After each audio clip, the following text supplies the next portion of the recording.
Spinderella's not a fella, but a girl DJ. You're now listening to the legendary Vinyl Esquire. Vinyl Esquire. Culture, truth, music at Vinyl Esquire. www.vinylesquire.com. Vinyl Esquire. I am the original Dantana. I cause mayhem, tear up the mic non-stop throughout the AM. Bombs perfect, full effect, you get done. There's only one girl DJ who throws tons, and you'll get hair if you ever try to play me. You get the contract out for your head, Djing. And if you're still wondering who could the best be, you know my name, don't ever second guess me. Vinyl Esquire. You know me? I am the original Vinyl Dantana. Esquire. Hello world, I want to welcome you to Vinyl Esquire, the podcast that delivers culture, truth, music.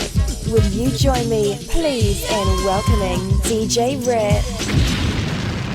Hello world, I would like to welcome you to Vinyl Esquire, and my name is DJ Rip, and Vinyl Esquire is the DJ podcast that uplifts the DJ culture and honors our legends. And without further ado, I would like to introduce to Vinyl Esquire, the legendary DJ, and let me take my time with this one. The legendary DJ, the original one-third of the iconic group Salt and Pepa.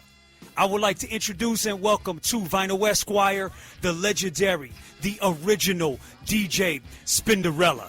Hey, how you doing out there? Yo, Spin, how you doing? You good? Yes, I'm good. I'm good. Wonderful. You sound great. You sound like you in great spirits, healthy. Yes, I am. Yes. Yes. And in these times that you have to be, health is number one right now. Absolutely. No question. Yeah. Well, listen, I want to thank you for taking the time for allowing me to interview you for Vinyl Esquire. This is the DJ podcast that uplifts the DJ culture and honors our legends, and you're definitely a legendary DJ. And Thank you. And there's been some some interesting things that have came up recently that I think that have excited hip hop and let some people down, and we're gonna get to that. But because it's definitely a part of your story. So let's take it all the way back to the beginning. All right. So can you tell me who or what made you want to be a DJ? A lot of the legendary DJs now, like Grand Wizard Theodore, Kool Herc, Grandmaster Flash. Just the list goes on and on. All the legends that when we were young, well, I was younger than them, but watching them in the park doing the park jams, and just being in the streets when the culture was being created. We didn't even know what was going on, but we was just feeling this energy. And you had the DJs, if they aren't in the parks, you walking through the streets of the Bronx, and you hear somebody on it comes like from a block party era, you'll see a block, you walk past a block, and the DJ's jamming. It's a hot summer day, they did it daytime to nighttime.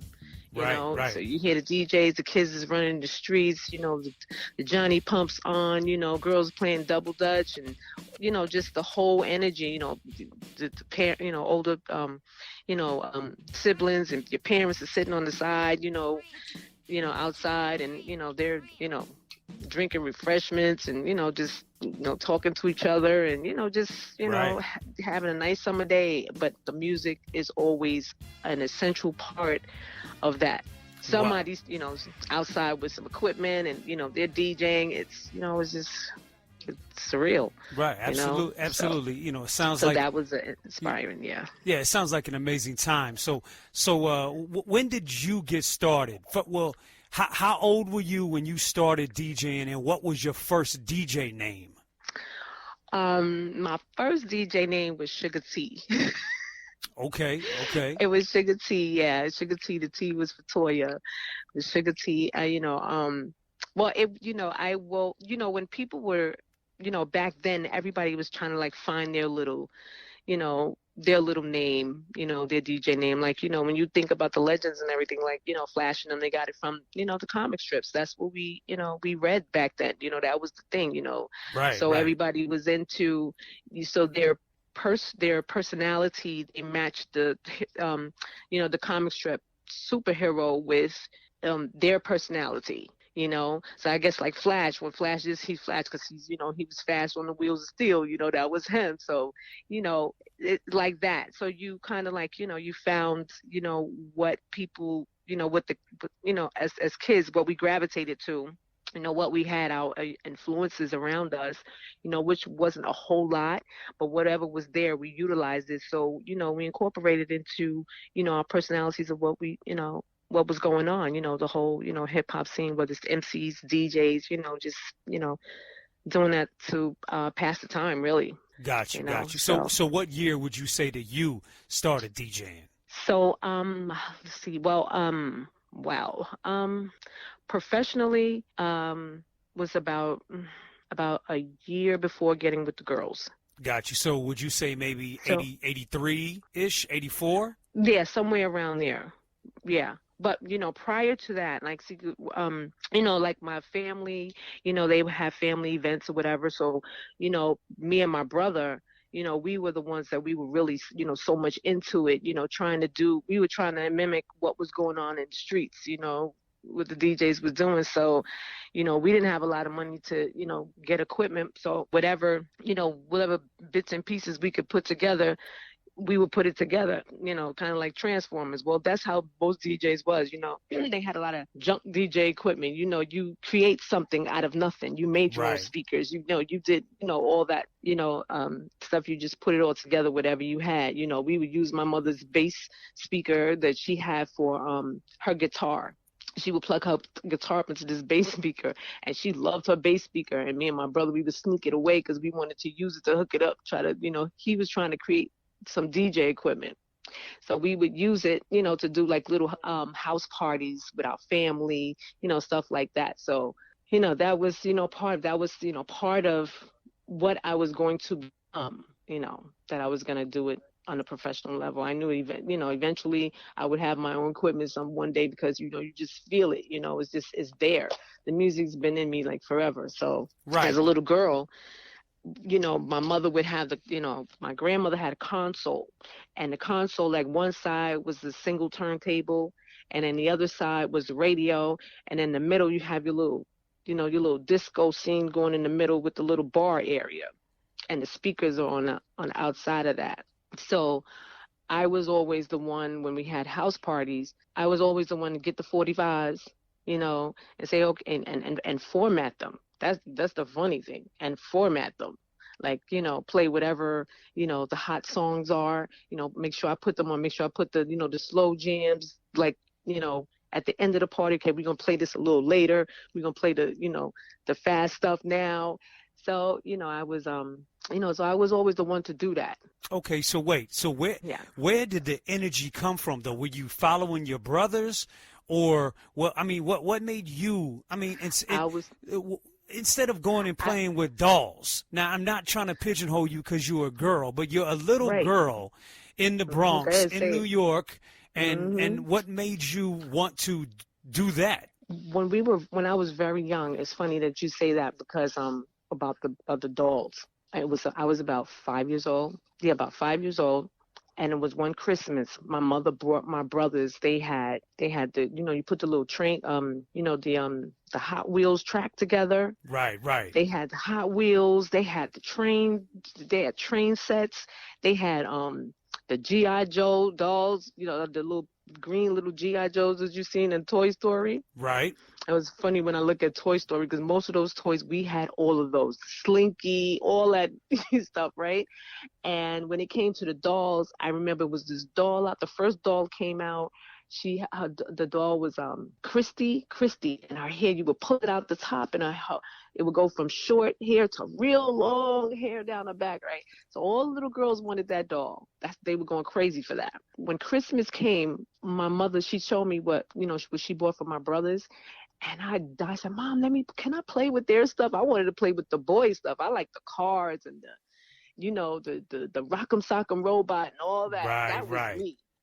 Instead of playing, I didn't want no dolls. I wanted that. Got you. So and my mom bought me a clothes and play. That was the first turntable, and it's funny because me and Kid Capri had the same one. Wow. He showed it to me, and I fell out. I was like, "No, dude, where did you get that from?" Nice. Nice. He's nice. like, "Girl," he's like, "Spin, I got shit." I said, "I hear you." Right. So you were all Yeah. girl, but tomboy at the same time, and you were Right, following your exactly, brothers. all the way. Okay. That was I'm older than my brothers. My brothers were following me, but we come from a music background. Got You you. know, my father and my mother musicians. So my brother, I knew he had in him what I have in me, but he was just younger than me. So whatever I would see, I would show it to him and see, you know, if he had that same ability, and he did. Wow. Okay. But at that time, being 5, he wasn't old enough. At 5, they were only like 3. You know, so because we were all 2 years apart. Got you. Okay, so all right, so let's paint the picture. So Okay. you're a young girl. You know, this is the Bronx, and hip hop is fresh and it's all around you, right? You want to be a DJ. Your first DJ name was Sugar T, you said, right? Right. Not, it wasn't like known. That's what I called myself. Got you. You know, Okay. between me and my, brothers doing our little thing or whatever. So yeah, that we were just playing with that, Okay. But So and then later on it became, Spinderella. So right. Okay. So we're gonna get to that. All right. Cool. Okay. So again, it's the Bronx. Hip hop is all around you. I don't know if they were calling it hip hop at the time, but hip hop, the culture, the DJing, everything is all around you. You named a lot of legends like Theodore, Flash, Kid Capri. Okay. So I see what's going on. It's all around you. You're a young girl. You want to be a DJ. So tell me, I want to know what does Cinderella mean to you? How did the name Spinderella actually come about? And I want to know, how did that happen from you wanting to be a DJ, playing around with it, and then actually becoming a DJ? How did this process happen? okay, well, I used to wear back then the only icon, for female we had as far as cartoon character that we follow, like the little girls they love, whoever, the little from what's the girl name, but whoever they like, Jasmine from Aladdin or whoever they to Dora or whatever. Mine back in the day was Cinderella. She was the only one at the time, so Okay. we didn't have all the the paraphernalia that we have now. We didn't have like all this marketing stuff like they have. A lot of the merchandising is what I wanted to say. They didn't have a lot of merchandising at that time. So the only thing they had was they had the Cinderella watch, and I died for the Cinderella watch. So I finally got my Cinderella watch. It was baby blue with a picture of Cinderella's face in it, and I used to wear it religiously. And I had it on one day in the at a park where I live at, and where I used to live at. And they would bring equipment outside. It wasn't my equipment, but it was the the DJ who would bring his stuff out to the park. And we're playing around, and we taking turns, cutting on the turntable, rocking the records back, not really real cutting, because back then, it was just like starting out, so we were just playing the records. Right. So so this kid said, he was like, well, we're gonna call you Spinderella. He said something about my watch. He said, that's a nice watch you have on, so he was like, yeah, he said, we're gonna call you Spinderella. Yeah, because she's spinning the record, she's spinning the record, they were just talking. And it just was ringing. I was like, I like that. Like, I was like, I'm gonna keep that.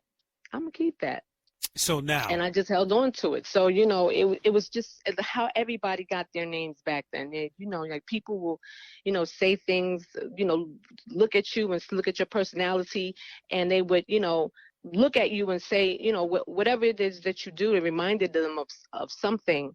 Whether it's a cartoon character or whatever, right. Then, you became that, they gave you that moniker, and you just, it stuck to you. Got you. Okay. So now hold on. So you were in the park. It's amazing that you say that you didn't have any equipment yet, but they were letting you get on the turntables publicly in the park. Right? Right. So they would let you get on, and you used to wear your little watch, and it was a Cinderella watch. You know, so yes. the conversations are happening, and they suggest Spinderella. So you take that name, you put it in your head, and you say, I like that. I'm going to call myself that. So the name Spinderella originates from you. Is that correct? Correct. Okay, so now talk to me about this process. How did you, from that point, you know, get your own DJ equipment? And then how did you get down with Supernature, who then would later, you know, called Salt and Pepper? How did that process happen? Well, this is after I got much older. I used to go to the Treacherous 3 house. Well, actually, it was Tila Rock, because I used to roller skate. And I would be in a skating ring. I was in like one of the hottest roller skating rings that to ever come out, period, which was Jerome Disco Skating Rink in the Bronx. And everybody came there from all the boroughs. And so Tila Rock was there one day, and him and I were already friends. You know, we was cool and everything. And he told me he was coming out with a record. And I was kind of shocked. Like, I'm like, for real? He says, yeah, you know. Well, because I know his, you know, brothers was, but I didn't know that he did it too, you know, that he rapped too. Oh, okay. And I'm like, okay. So, you know, his brother is Special K. Right. So I was like, okay. He says, yes, I got a record coming out. I was like, yes, what's up? He said, you know, he said, so well, when can I hear it? He's like, well, I can't let you hear it right now, but he said, well, I'll tell you it's called, it's yours. And I was like, okay, you know, and I have no idea what it sounds like. You know, so I was, you know, playing with him. I was like, go ahead, rap it for me. But then I was like, forget it, because he couldn't, you know, because it was music going on. We were in the skating rink. And he was like, yeah, he said, okay, well, he said, you're going to hear it. He said, watch, you're going to hear it. Like, okay, all right. So then that was that, you know, that was that. And then it came out. Then once it came out and I heard it, okay, so then he was, you know, we talked on the phone. He's like, yo, come through. So I come through. And his brother, Special K, he used to you know, he was producing downstairs. He was, you know, producing his music and stuff, and they had an upstairs and a downstairs. Okay. So, right. So T would be, you know, upstairs, you know, writing his rhymes and stuff, and his brother be downstairs. So K was playing some music, and I heard the music, and I'm like, yo, that's nice. I like that. And I came downstairs. He said, what you doing? You know, I said, he said, well, you know, I'm writing some songs. You know, he says for, you know, I'm writing for a singer. And he said, you sing? I was like, yeah, I sing. So he was like, okay, he said, we're going to do a song. So we, you know, we chilling. I'm going up and down the stairs, whatever, with them the whole night. So we creating, and like about, you know, 2 weeks later, Herbie comes through. And so him and Herbie are friends.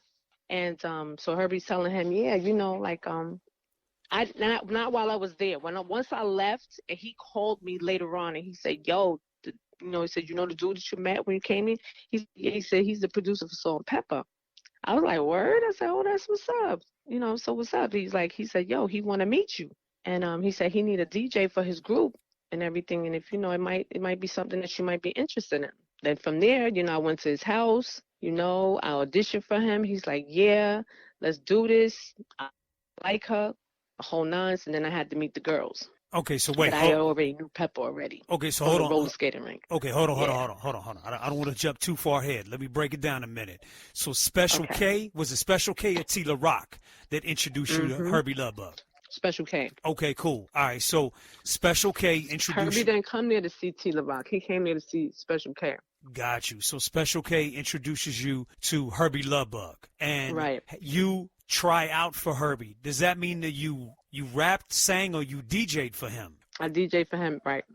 Okay, got you. I had to go to Queens. I went to Queens, and him and his brother was there, and I had to DJ, you know, and I brought him, I showed him, like, my resume, like, stuff, you know, that I've done before, but the resume I gave him, it had nothing to do with DJing, though, because I did a lot of other stuff, you know, I did, you know, vocals, singing, you know, for a lot of different people, and you know, I was a model. You know, my resume, I had, you know, other things, you know, going on, because the DJing thing for me was something that I knew how to do it, and I did it for certain, you know, like family events, but it wasn't like, you know, on a large scale, like okay, yeah, well, I'm at this club or whatever, like, no. Right. It wasn't like that, because it was in the tender beginning. The only the DJing event I was I was supposed to go to, this was going to be like my debut. my boy, he knew Chuck Chillout. Okay. And I went to go meet Chuck Chillout because Chuck Chillout was at he was at Kiss at the time, 98.7 Kiss. He was the DJ there. And my boy was like, yo, you got to hear my girl DJ. And he was like, where are you going to bring her through? I was holding this story, but I'm telling it to you. He was like, yeah, bring her through. So we went to we went to Kiss, and when we went to Kiss, he had a slot for me. He was like, okay, I'm gonna put her on at this time. But when we got there, he was like, yo, I can't do it. I can't do it because something happened with his PD, his program director. Something happened where he couldn't get me in the slot. But it was just like, yo, it wasn't like a whole slot to play. It was just like he was just gonna let me get up there and rock for like, about 5 minutes, something like that. You know what I'm saying? Right. And I was so excited. I was like, oh my God. I was so excited. And that was crazy. That's how I know, like, all this was totally meant because of the things, the events that were unraveling in my life. I was always around DJs. I've been around club DJs forever. It's like, even though if I can't DJ, when I go to a club, I am gravitated to the DJ. Right. I go to the booth. I'll always, so all my friends are DJs. So let me get this straight. So you hadn't DJ'd publicly anywhere other than in the parks around your way. Right. And Chuck Chillout was going to put you on the radio, and he never even seen you DJ. Right. But he was going based on my boy, because my boy's no joke. My boy used to be the DJ for Barry Mayo. Okay. Back in the, yes. See, it's a lot, it's a lot like behind, like, I wasn't like up front, but I was doing things behind the scenes, like I was trying to like get in there because I was in the industry before. I've been in the music industry before I was with Salt and Pepper. But I was doing, like vocals. I was doing as a studio musician, doing different things for like groups that were already, groups that were coming up and groups that were out there. I've been in a band since I was like 11 years old. Wow. That's interesting. Okay. So by the way, that's insane that Chuck Chillout was just going to put you on the radio. Okay. So let's back up a little bit. So, okay. So you modeled. Now this obviously must have been, from the time that you were a young girl up until before you got into Salt and Pepper. So you're talking about, early 80s, 82, 83, up to 85, right? Because you got into Salt and Pepper in 1985. Is that correct? 85. The end of 85. Okay, so there's Supernature. They got the record out called Showstoppers. Is that right? That's right. And then you said, you went over to Herbie Lovebug's house and you tried out to be in Salt and Pepper, but you already knew Pepper. So talk to us a little bit about, how that happened, him deciding, she's the one, and you already knowing Pepper. How did that play out? Okay. Well, I met Pepper at a roller skating rink. I used to go to, where was he at? The Laces. Yeah, Laces. Her and I used to go to the roller skating rink, and I saw her, and I would see her, and I was like, how's it going? How's the music going and everything? She said, oh, it's going good. They had the Showstopper out, and she said, but we got a new single coming out. And I was like, what is it? She said, I'm not going to tell you. She said, I'm going to let it be a surprise. I'm like, okay. So we had no idea. We leave the skating rink, nothing. Okay, we cool. All right, check you later, whatever, the whole nine. Because, see, I'm not like I'm not a groupie type person. You know what I'm saying? I knew her. I knew their song, and, it was cool. We both share the same thing. You're a musician. I'm a musician. It's all good. So, we had no idea that I was going to end up DJing for her group. Right. So when I go to Herbie and I audition, okay, he calls Peppa on the phone, and he's like, she didn't know that it was me.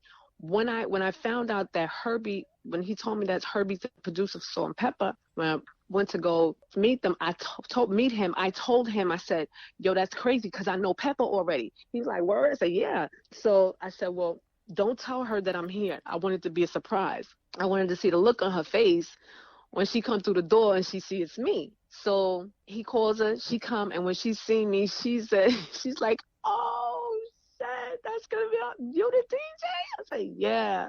And it was crazy because I used to see her all the time. That's why I say like things are meant. See how Right.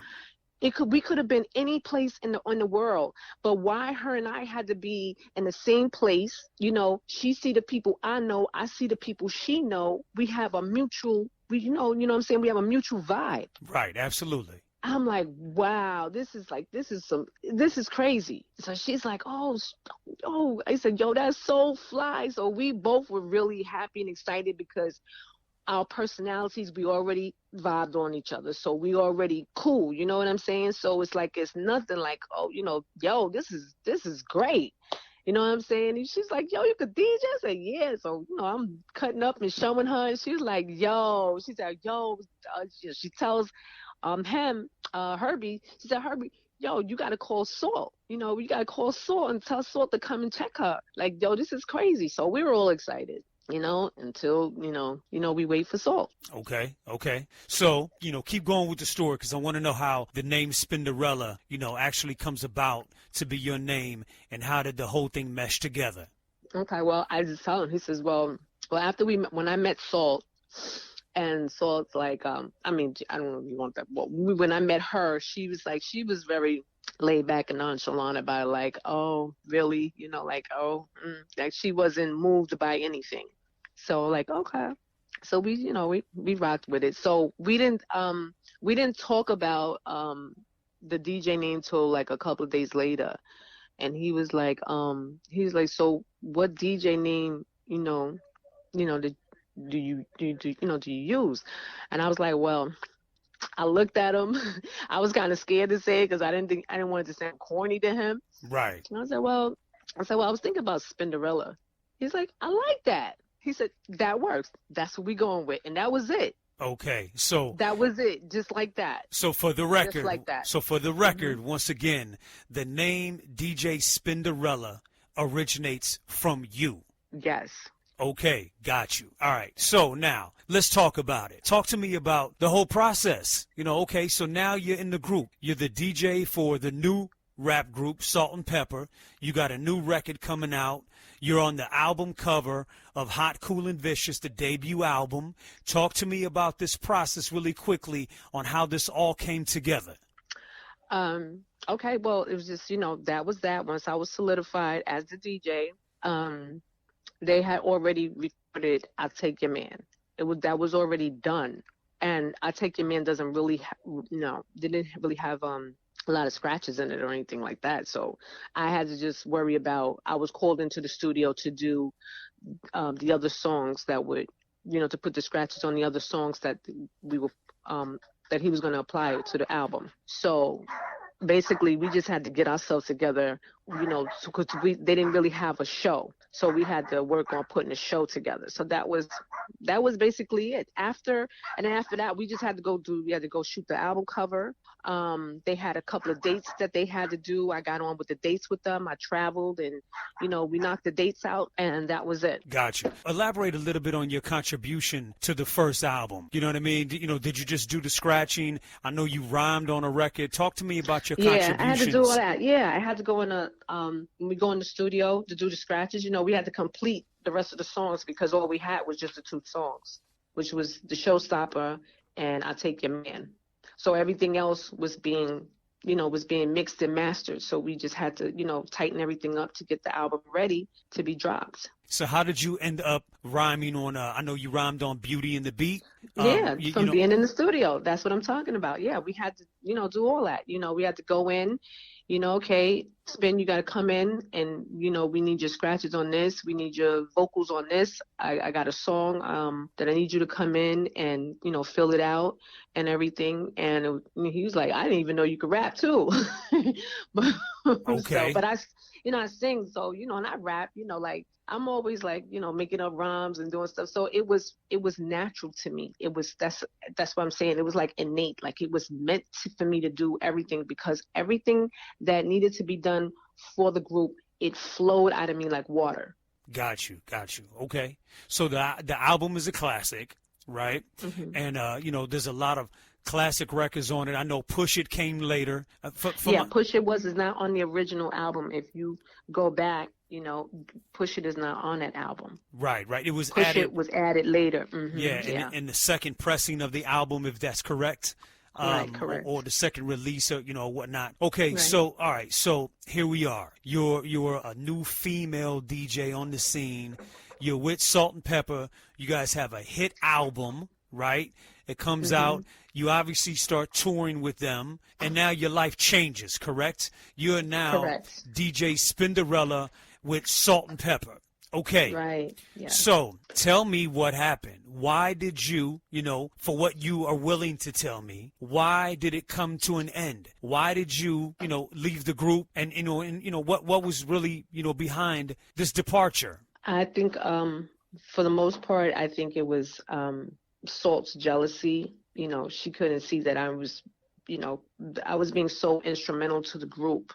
And she was so used to it just being her and Pepa. And when the energy started gravitating toward me, because this is something that people have never seen before. They've never seen a female DJ.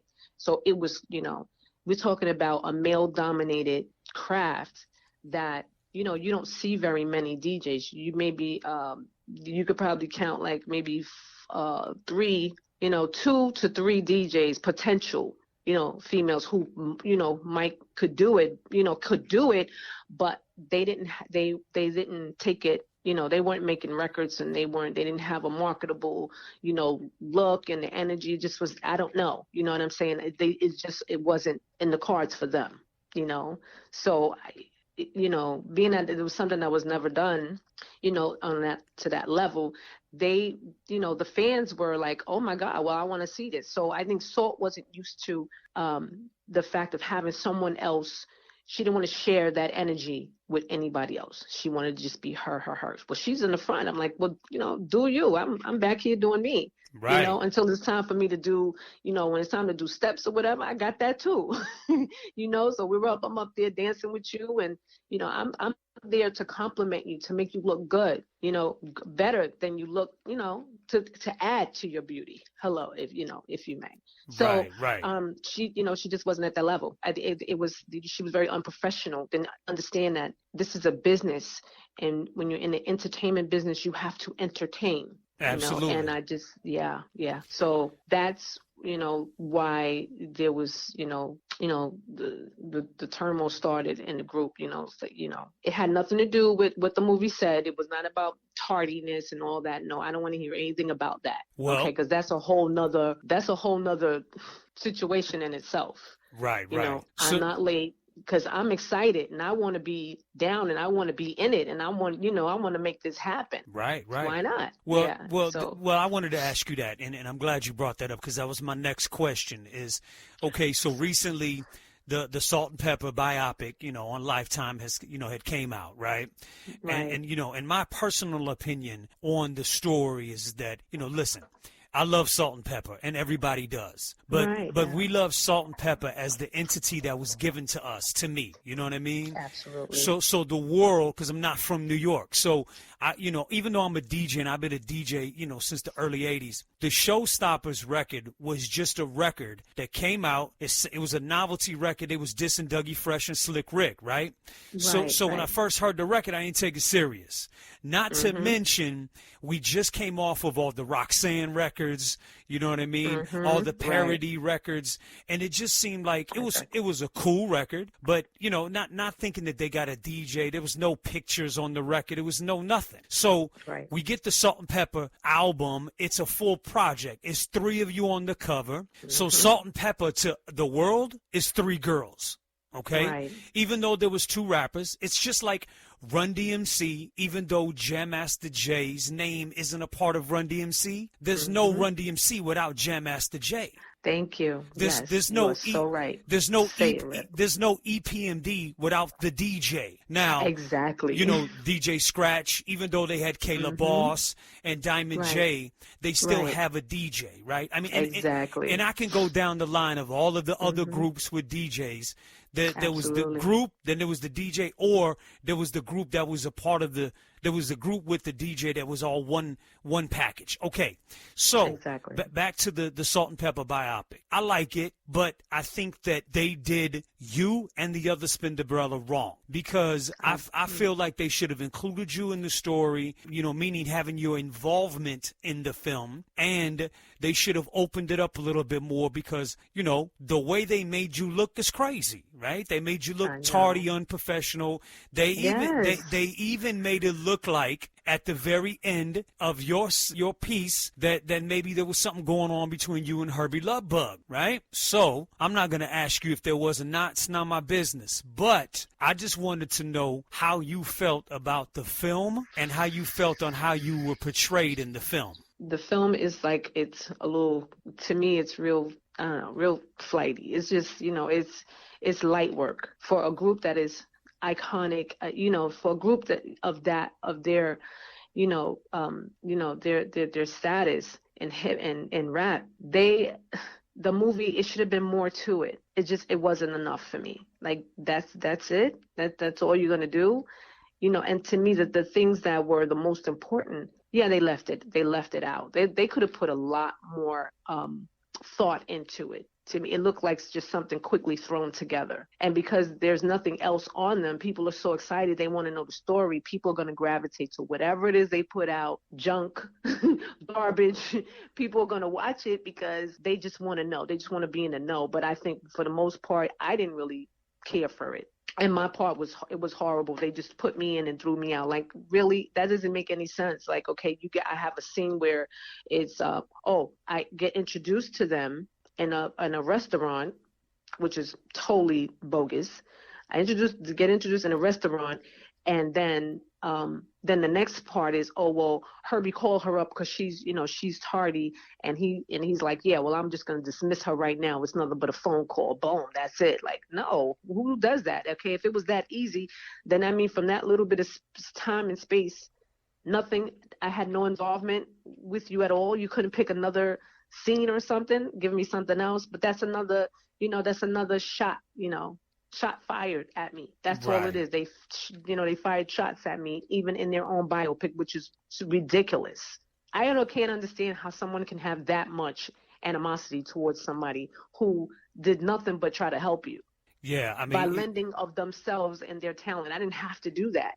Well, absolutely, and you rhymed on the album. You did all the cuts on the album, if I'm correct. The first album. Right. You're on the album cover, and again, the first time that the world saw Salt and Pepper, that album cover, you were on the cover with them. They even showed you in the film doing the photo shoot. You know what I mean? But so again, and then when they said, oh, she can't even cut, and all these things, and I was like, oh, what a cheap shot. Right. So, but again, I just wanted to know how you felt about it. So then, how did you deal with, did Herbie call you and just say you're fired? How did you get let go from the group? I left the group. They didn't let me go. They didn't let anything go. Okay, they didn't let anything go. And that phone call, that they so-called phone call, that phone call came with, it was totally different. That was something different, totally. And they weren't even there when the phone call happened. Got you. Okay, so that's for entertainment purposes, the way that they portrayed exactly. it. Okay. Yeah, they want to dramatize it, so. Yeah. Okay, so how did you deal with, after you left the group, because I understand, I think you fought for this, like went to court or something, if I'm not mistaken. How did how did you deal with leaving the group and then them giving another DJ your name? How did that work out? How did you deal with that? Oh, it was crazy. It was hard to deal with. I took them to court, and it was crazy when I took them to court because the judge, they tried to say it wasn't me on the cover. The judge almost threw them out of the court. He was like, are you kidding? He said, the next time you say something like that, ridiculous like that, I'm going to have to have you escorted out of my court. As he says, I can plainly see that this is this young lady on here. And he told me, the judge, like, listen, they don't have any money right now. They're broke. So trying to sue them for your name or whatever, he says, you're wasting your time. And then the other thing is, this Spinderella name, he says, this name is public domain.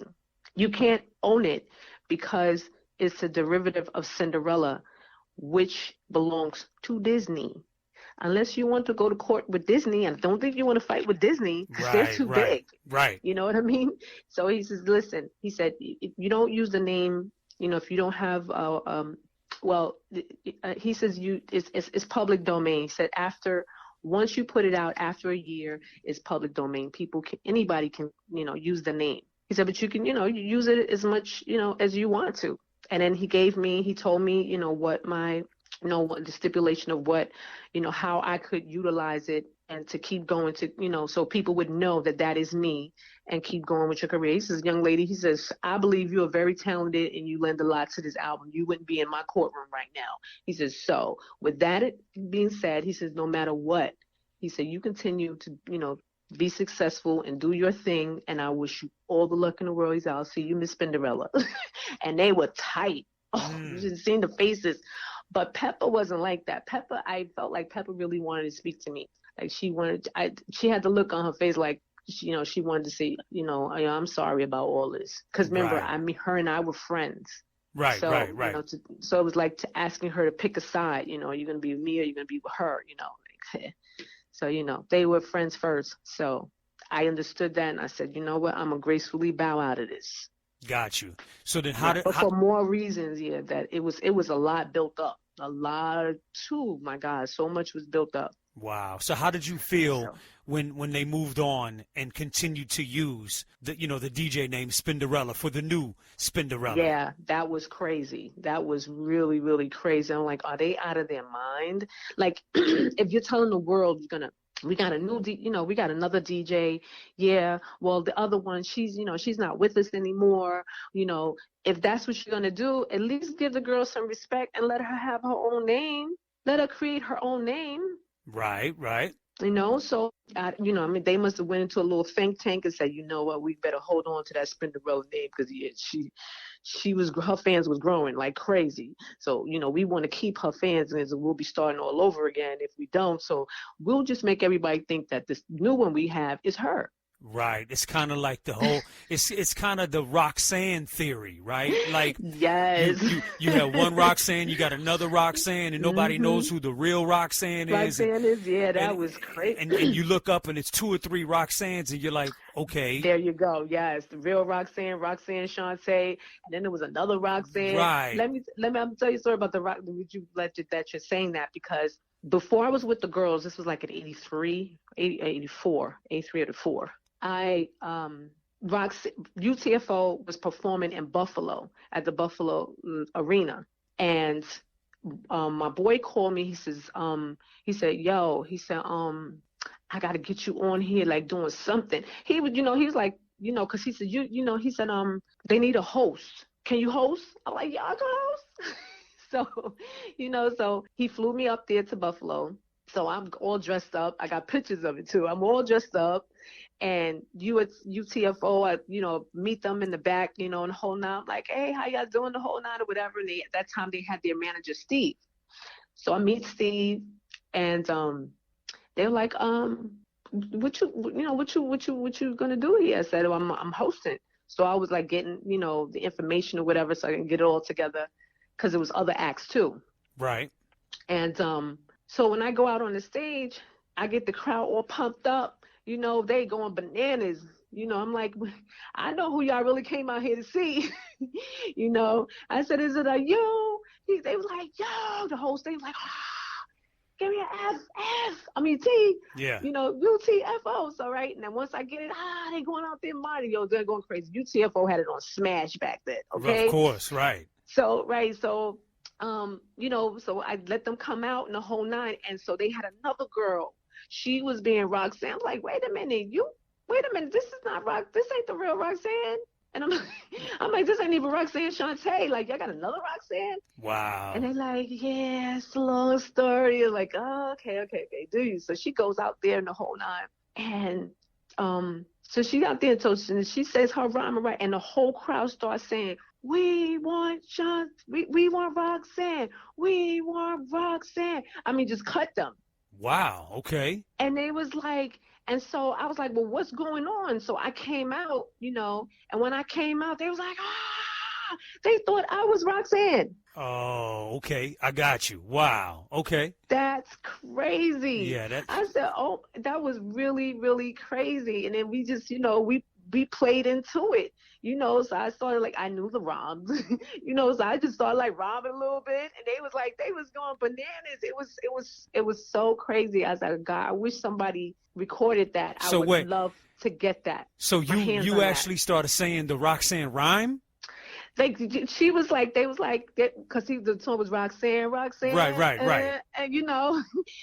so it's like, we were just, that we were just going with it. Wow. So we were saying little pieces, hearing, I don't even remember like, what pieces that I said or whatever. We was just like, they were so busy yelling and screaming and stuff. So, it was crazy. Yes, I remember that. So Kango, and I tell Kango like, yeah. And it was crazy because when we finished, Steve was like, yo, do you want to be Roxanne? Oh, here we go. No. Like, no, I'm Spinderella, remember? Wow. No, remember, I wasn't Spinderella then. Oh, that's right. Yeah. You said that this was prior to the group, right? This was prior, yes. So you could have been Roxanne, another. Absolutely. Absolutely. Wow. That's funny. So to me, I mean, it's like you're like this neighborhood princess. Like, right. And I guess that's why the Spinderella thing fits so well for you, because it just seemed like you were just that princess style female. So, okay, so let's get back to it. All right, so you leave Salt and Pepper, right? You fight for your name, and clearly, they're able to continue to use the name, and you use the name too. So talk to me about life after Salt and Pepper, because I understand now you rhymed on the Salt and Pepper album on Beauty and the Beat, right? So you obviously knew how to rhyme already. You knew how to write rhymes, and all of that on top of DJing. And you said you sang and modeled, and it looks like you do a little bit of everything.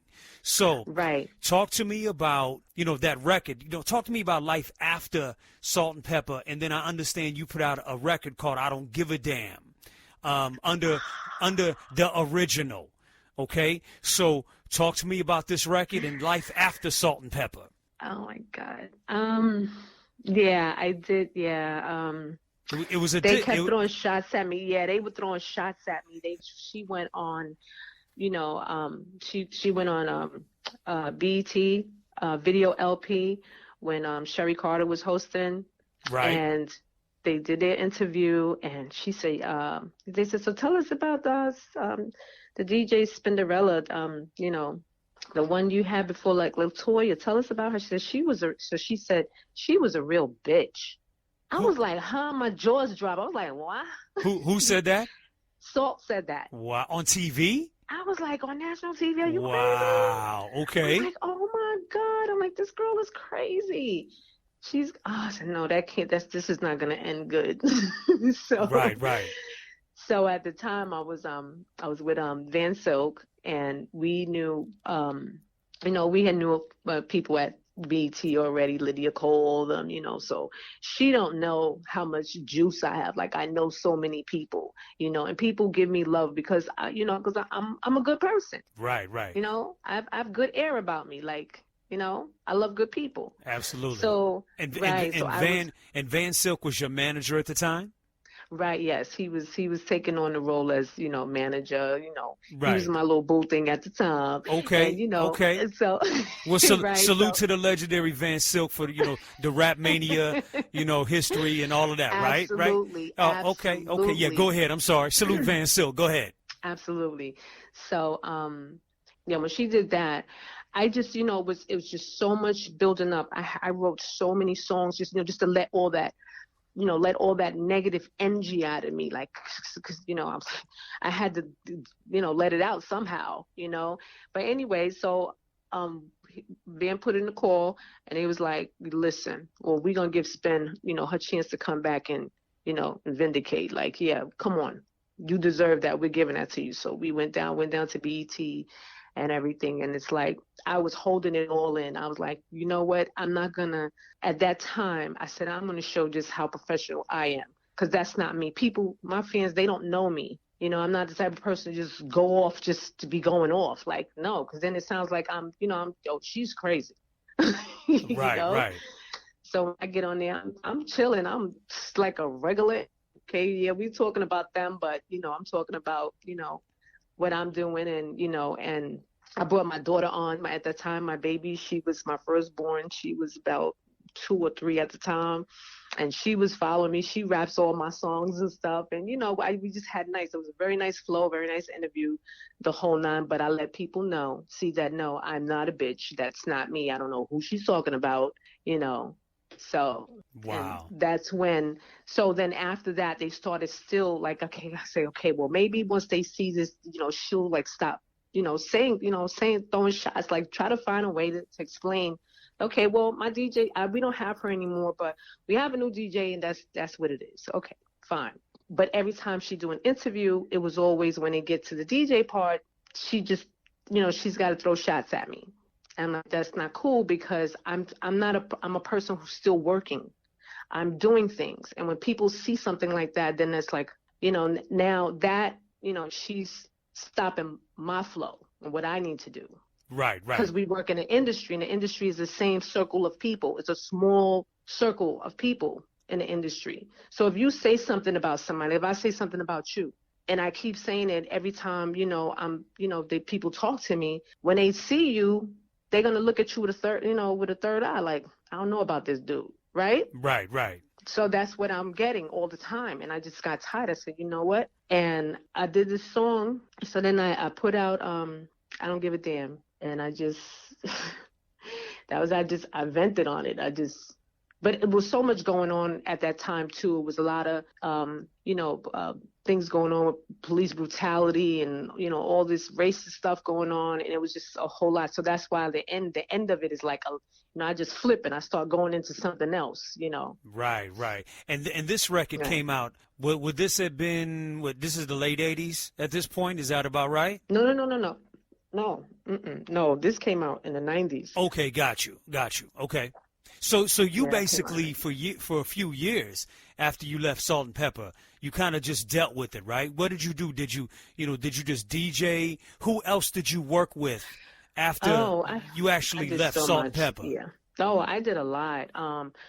We had I hooked up with my boy Ann Capone in Cali. He was with Compton's Most Wanted. He's a producer, Right. And I went out there and I worked on one of the groups that was on Sisters in the Name of Rap. They was called the Def Dames. Okay. It was so I worked with them. Yeah, Candy Cane and A Senorita. So I went out there they had me critique their album. They wanted me to listen to it and see if I could do like a remix for them, and like give them a fresh look on the old songs that they already had. So I went out there and me and Aunt remixed their stuff, and I helped them with their fashion, change their look up and get them right. So they started going out and doing their thing, and they were coming back. It was hot. It was real hot. I even I spit on one of their songs, and did the DJ and the production. Me and Ann Capone. And it was good, but they were having internal problems. One of them, had a baby, and they weren't, things were happening with them, and they couldn't, stay together. Okay. So they were trying to place with another girl, and they kind of like were going through this whole thing. And so that was one project. Then we did. I was doing a lot of stuff though. I got the humanitarian award. I got congressionals.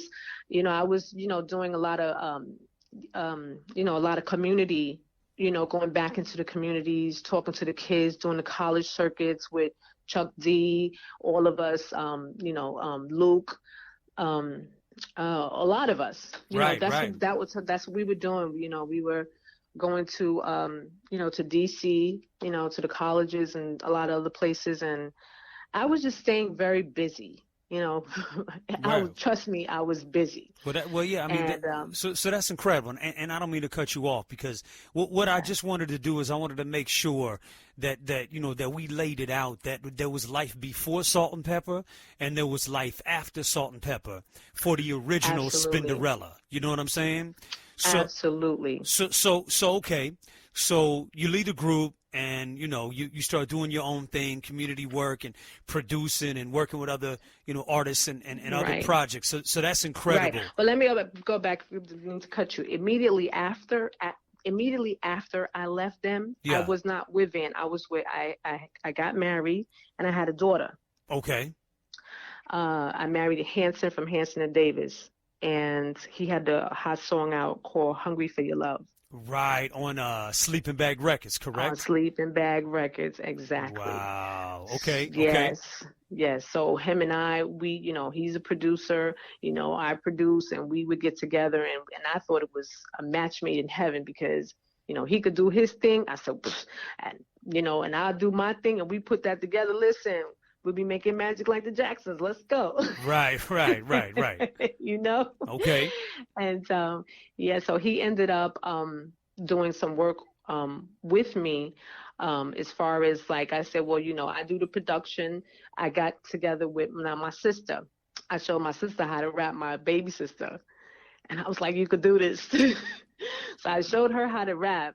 And when she got it, because she grew up with me, so she know how I am. I'm a work you till you get it. Especially if I know you could do it, we gonna do it. Right. So, and she did it to me,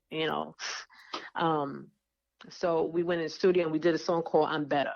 She loved LL Cool J. She was in love with LL Cool J. Okay. So I said, well, maybe you could get his attention. We could do a song. So her and my brother, me and my brother, we write together too. So he know how I am as far as like what I want from, the writing perspective. So him and her went into the think tank and they came up with the lyrics and I did the music.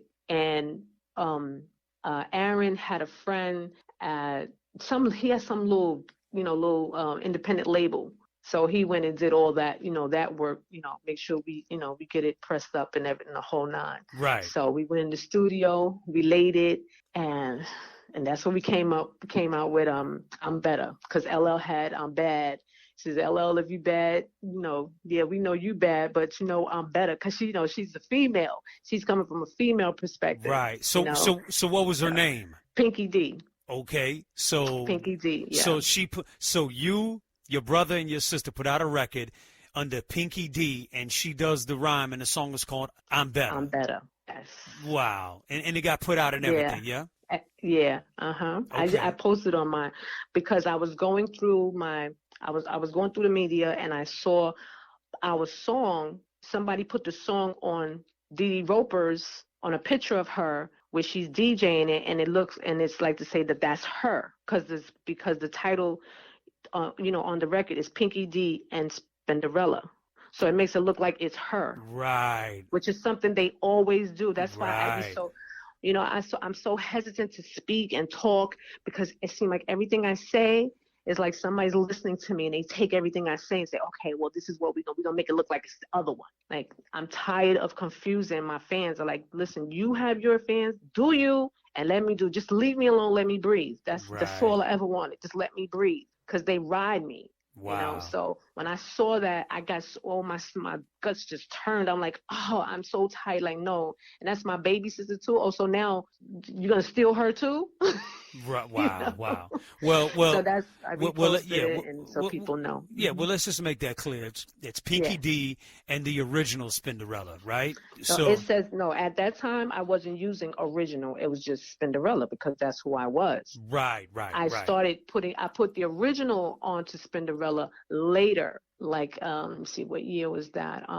I started using it. Oh my God. I was at my lawyer's office and I saw Bismarck. Me and Bismarck, he was talking, and Biz like, I don't care what nobody say. You the original Spinderella.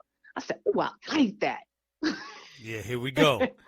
And yes. Salute to Salute Bismarck, to no Biz. question. Yes, Biz. I love you. Get better. Okay, right. Yes, please. So, okay. So where we at? Okay. So, back to the record, right? So, I Don't Give a Damn. This is, under the original is who this was, right? The original. Right. I Don't Give a Damn. Did you produce this record and write the rhymes, and you did everything? Yes. Yeah, I wrote the rhymes and I produced it, and I had help. My co-producer was Salam Remy. Nice. Okay. Yeah, so we did that, yeah, at his studio in Harlem. I mean in Manhattan. And let me see. Yeah, and it was on Bogart Records, which was Van Silk's label that he made up. That's his label, Bogart. Got you. Okay, again, Yeah. salute Van Silk. But okay, so talk to me about some of the other solo projects. Talk to me about the record Somebody Else, and then I believe Club Crack. But talk to me about somebody else. Talk to me about some of these other records that you had put out. You said Club Crack. Club Crack was a white label. Oh, okay. They were doing DJ mixes. Yeah, that's when I was like really getting into the DJ.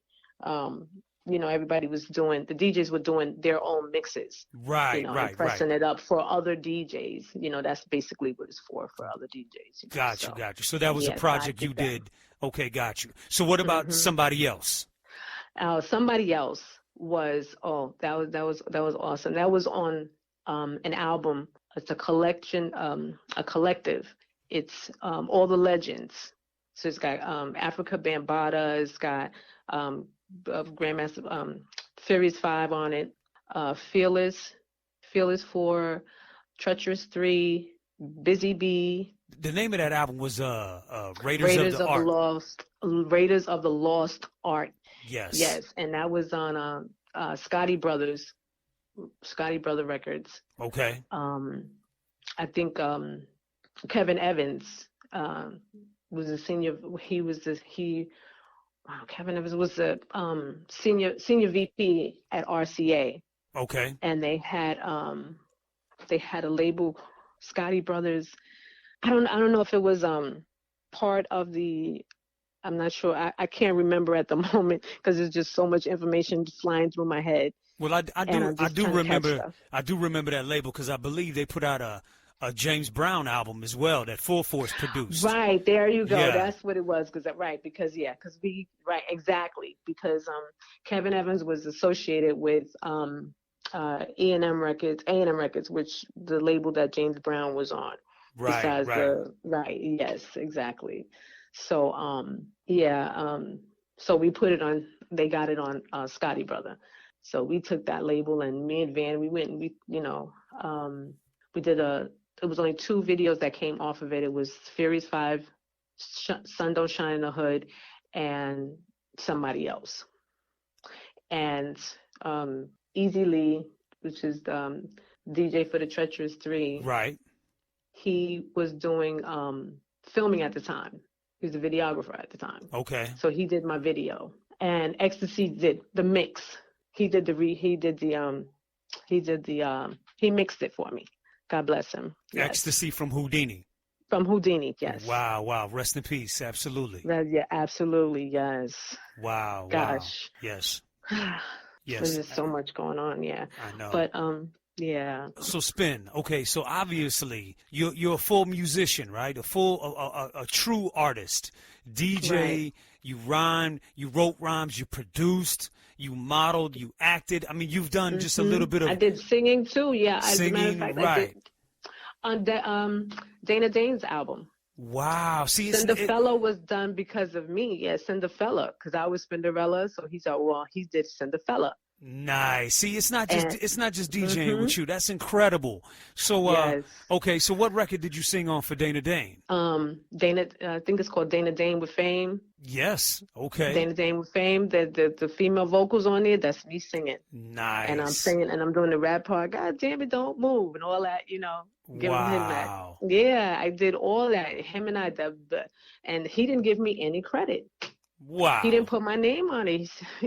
I was like, come on, like he says, Oh, that's well, whack. I'm sorry. I'm like, Yeah, you know what I'm saying? But that's whack. Yeah, you should have got you should have got publishing and whack. everything for that record. Absolutely. See, we did it. When we did it, we was doing it because we came from an era where, we do it for the love. We just want to create good. Right. We just want good shit. Just put out some good songs. We want some feel. We just be in it. What you need? I got it. Let's do it. Right, absolutely. So what other, really quickly, again, you've done so much, and that was the reason why I wanted to do the interview, is so we can paint the picture that you're not just some flash in the pan pretty girl that got a shot to DJ for Salt and Pepper and then got fired and you couldn't scratch or cut. That's not what this is, right? So, right, not at all. And you're the original Spinderella. Right. The name originates from you, so that, again, history should be told. So is there any other notable projects that maybe you didn't get credit for that you worked on, or that we just don't know that you did? That you just don't know that I did. A few of them, they were projects that, I did with other celebrities, upcoming celebrities, that they just, the projects didn't get put out, but I put in the work. Gotcha. Okay. So. Okay. From R&B to rap, I worked with people before the rapping, singing. Like I said, I was a studio musician, so people call me in to do vocals, whatever they need, instruments. I'm a percussionist. Wow. I dab a little bit on the drums, some keyboard hits or whatever, whatever. It's like. So clearly there's nothing that you don't do. You were always busy. So what has kept the original Spinderella busy all these years?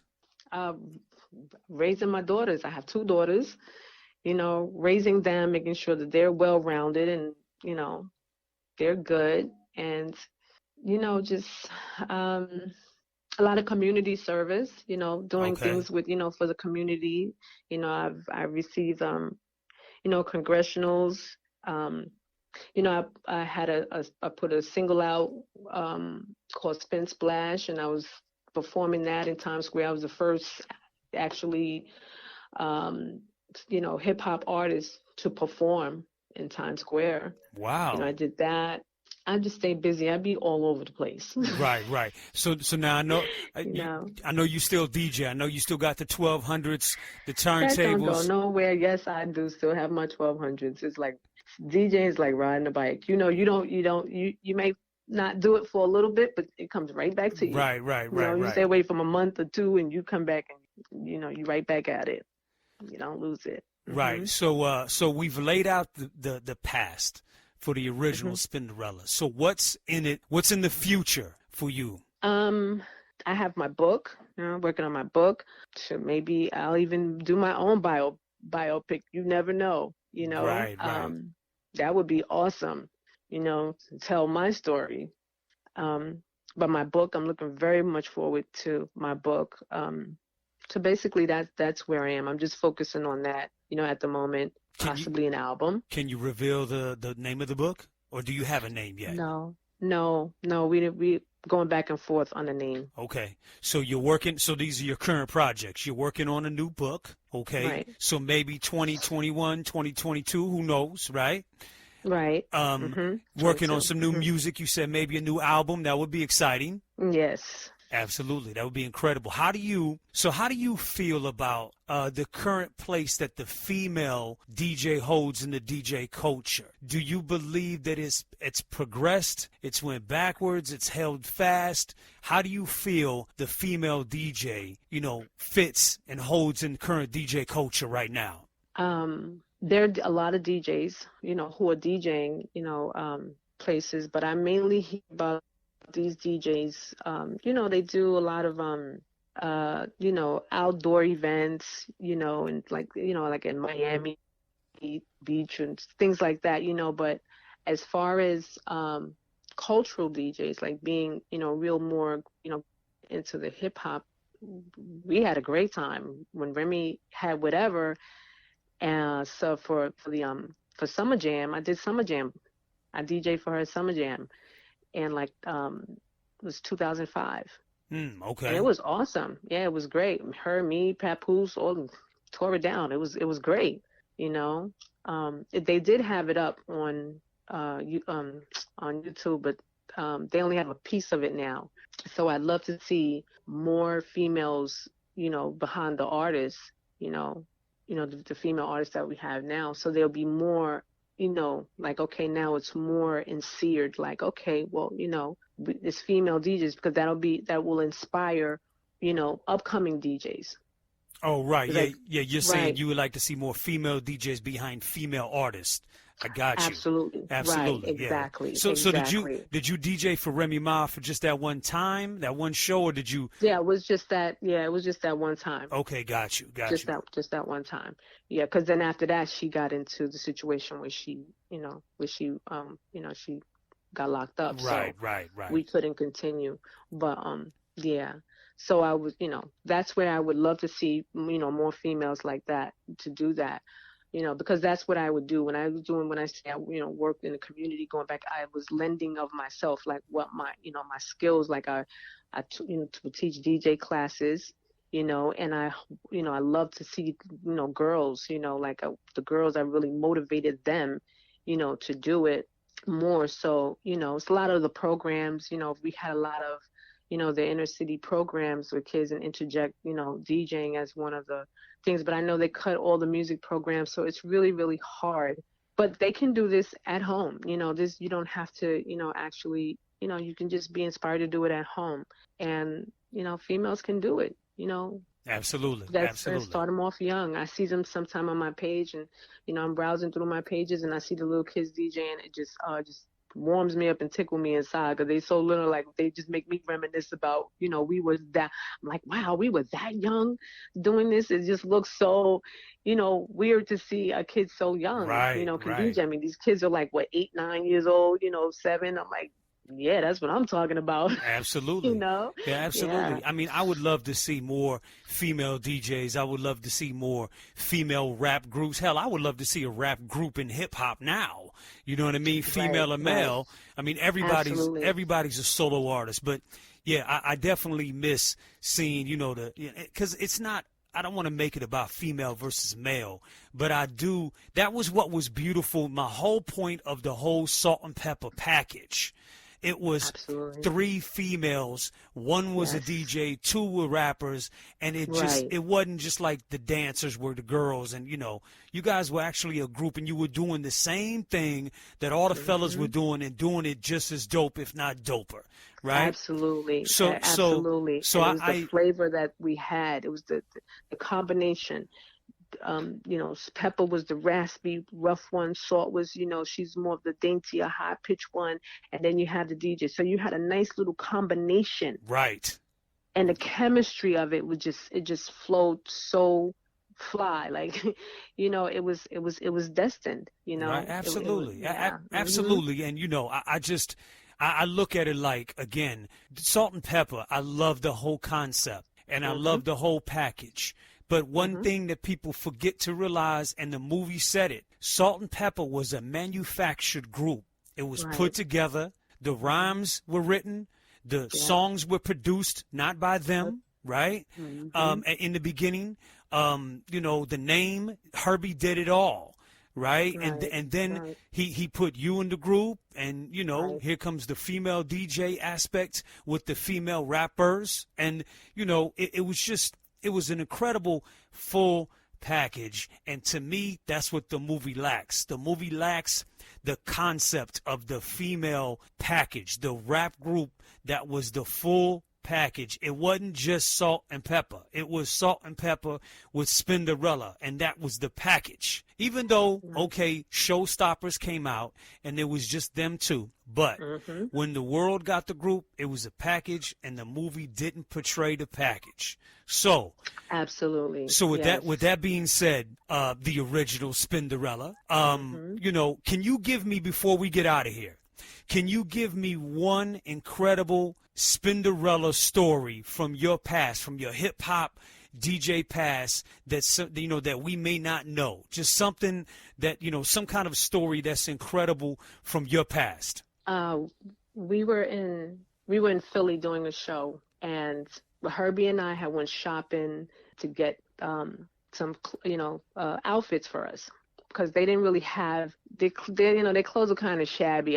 Their dress code was not up to par. Okay. So we go shopping, and then I said, we didn't know what to get. They were wearing Saucony sneakers with some shorts with, shirt with a regular, short sleeve shirt with suspenders. I'm like, it was like some Urkel looking type stuff. I'm like, no, they have to change their whole dress code, because no, this is not going to work. So I said, Herbie, we have to do something that's so different. So him and I, we walked through the store. We're looking through stuff. We out in Queens, and we're in the store, and it just hit me, and I was like, wait a minute, okay, because I played basketball in school, and basketball is something that all the guys gravitate to, and I'm like, okay, I think how about some Knicks starters? That'll be dope. At that time, nobody was wearing that. Okay. So we got the whole, starter, the snap jacket, that you put on top, and then, you let that swing open, and you got the starter inside, the shorts, the no sleeve short shirt with the Patrick Ewing 33. Right. I said, then we get the Ewing sneakers. So we got that, and we went to do our first show with it, and Herbie was like, I like that idea. But they were like, I don't know. I said, trust me, that's going to be fly. And then we had the rope chains, and we went to go do this show in Philly. When we went in the door, it was a crowd outside. The crowd was like round the block because they wanted to see Salt and Pepper. And when they seen us, they lost their mind. They started trying to get in the door with us. They was coming behind us. I'm feeling people pull my hair. They was like, oh, we just gotta touch her. We just want to touch her. They were going crazy. It was crazy. The teenagers everywhere. It was so crazy. I never, I haven't felt, to that magnitude, like how, it felt like, and it was about the DJ. That's when I said, wait, this is crazy. Like, they were really trying to get to the DJ because they had never seen a female, DJ. Right. With the group. It was crazy. Yes. And then when we went inside, we did the show. It was so crazy that people couldn't get in, and they were promising them a second show. So Herbie was trying to, get everything done. Like maybe we could do a second show because they were going bananas. When we walked out the door, it was another line around the corner. This was a whole separate set of people. Wow. And then they told them, they said, we shouldn't, we can't let nobody else. And look, they leaving. It's not, we can't have another show. They went crazy. They started throwing bottles. They was going bananas, and they were trying to usher us into the car, to get us out and everything. They started shooting at us the whole night. It was crazy. They just went bananas. Wow. So we were getting shot at, trying to get out of there. They was shooting all over the place. Wow. It was, yeah. And this was crazy. And this was a show in Philly. Wow. It was a show in Philly. So now, so back up. People were upset because they wanted to see Spin. Yeah. So now you telling me that you helped Herbie with the fashion for the group too? Yes, I did. See, and this. Yeah. Okay, so here we go again, and I'm gonna end it here. This is the problem. This reminds me of the Jam Master Jay Run DMC theory to some regards, where the group really gets the fashion and the style from the DJ, right? So now you telling me that the Spinderella name comes from you, and a lot of their fashion. I'm not saying the whole group style and image, but you're saying a lot of the fashion, I sparked it, right. You sparked the fashion for the group Salt and Pepper in the beginning. That's incredible. So, once again, Spinderella, I just want to salute to you and thank you for allowing me to interview you. So, how can our listeners continue to follow you? Facebook, it's the original Spinderella. One of them I have my publicity page is Millie Spinderella Lopez. And at IG, I don't know, it's just so many different ones. Whatever it's the original Spinderella. You put original Spinderella. I put the original on everything, so that way somehow you'll get to me. I think it's the original Spinderella, the original DJ Spinderella for Twitter. Okay. So the original Spinderella on everything is where, people can follow you and still, continue to watch your movement, yes? Absolutely, yes. Incredible. So, look, Spin, it's been an honor to interview you. I mean, it looks like you've done everything. Now you just told me you used to play basketball. I mean, so I don't know what else you haven't done. I mean, you know, modeling, acting, DJing. I mean, that's the reason why you're being interviewed. DJing, right? From the Bronx, legendary. You rhymed, you produced. I mean, fashion sense, you know, athlete, you know, production. I mean, I don't know what else to say other than the original Spinderella is much more than what was depicted in the biopic of the film. And you are a legendary DJ and an iconic figure for the DJ culture as well as hip hop. Thank you. Yes, thank you. And by the way, I gotta add, I don't know how old you are, and you don't have to tell me, but you sound like you're about 15. So, you know, salute to you and your youthfulness. Wow, thank you. I wish I was 15 again. So anyways, you know, so that's what it is. So again, the original Spinderella. So Spinderella, in closing, I want to thank you again for allowing me to interview you. This is Vinyl Esquire, the DJ podcast that uplifts the DJ culture and honors our legends. And you have been listening to the original Spinderella. Hello world, I want to welcome you to Vinyl Esquire, the podcast that delivers culture, truth, music. You gonna make me love somebody else if you keep on treating me the way you do. Turn back the clock right fast. Stop the sentence in hourglass. I'm so into you. You got me built up to everlast. But now we got to slice it and dice it and cut the bourgeois. Cause at the rate that we going, we ain't going for. Hold back, was it crack or just a contact? Was it me or was it something that you lacked? Get me all hooked like a brain in a book. Cause seeing you true was something I overlooked. If I was you, I would have been there for me. Right beside your queen, a king of color you should be. But you're just that type, kinda hype. Something's gotta break loose cause your grip's real tight. You gonna make me love somebody Don't else give me them lines when you see me. if you keep on treating me the way you do.